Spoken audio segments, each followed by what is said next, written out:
Il existe de nombreuses activités qui permettent de travailler tout en voyageant et le métier d'assistante virtuelle en fait partie.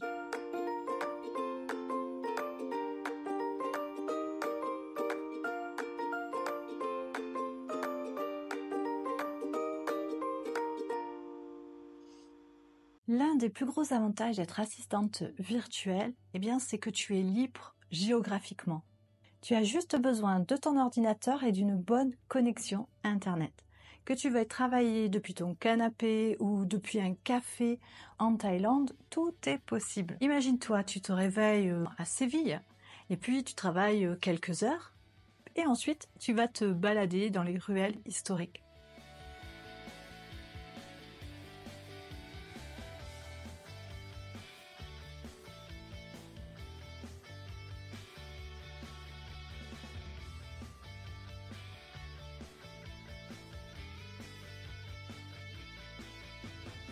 Ou alors tu décides d'aller passer quelques jours chez tes amis ou dans ta famille sans être coincé entre quatre murs comme dans un bureau classique.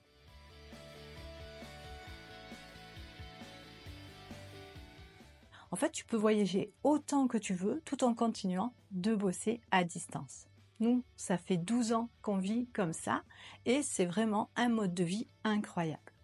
Mais pour que ça fonctionne, il te faut une super organisation.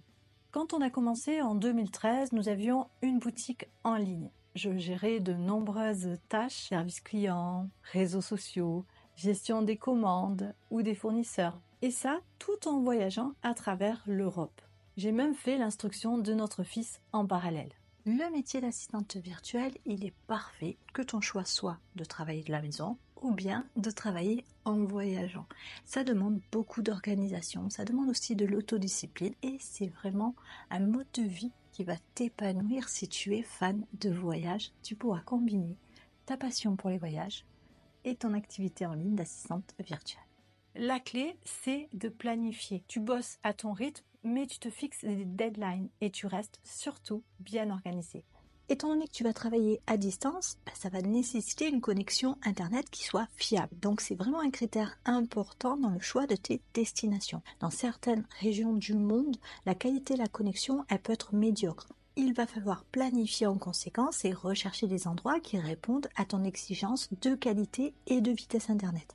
Sans ça, tu seras pénalisé dans la bonne marche de ton entreprise. Le secret, c'est aussi de choisir des clients qui vont comprendre ce mode de vie.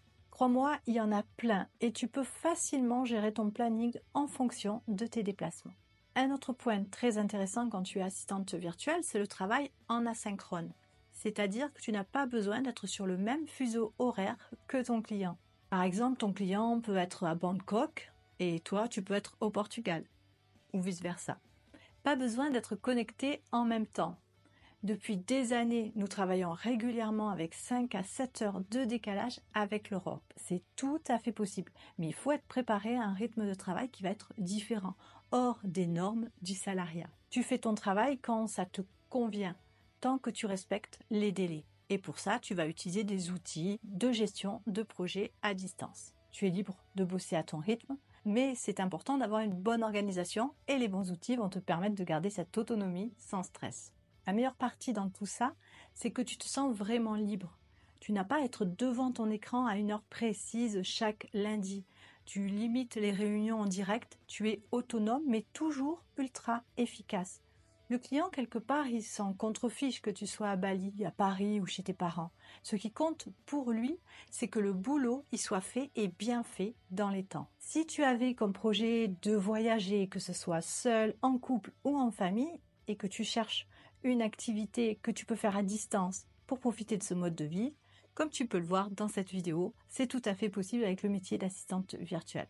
Alors n'hésite pas à regarder mes autres vidéos sur le sujet, sur ce métier d'assistante virtuelle.